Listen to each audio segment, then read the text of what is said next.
Hi, welcome to Forgotten Song Series, song number 62.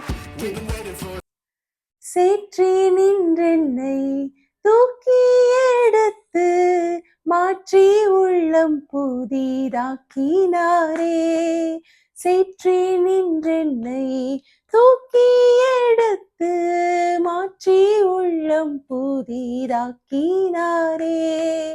கல்லான என் உள்ளம் உருக்கின கல்வாரியை கண்டு நன்றியுடன் பாடிடுவேன். ஆனந்தமாய் இன்பக்கானான் ஏகிடுவேன். தூய பிதாவின் முகம் தரிசிப்பேன். ஆனந்தமாய் இன்பக்கானான் ஏகிடுவேன். தூய பிதாவின் முகம் தரிசிப்பேன். தூய பிதாவின் முகம் தரிசிப்பேன். எக்ஸ்பர்ட் என்ன பண்ணலாம்? கமெண்ட் பண்ணுங்க. பாய்.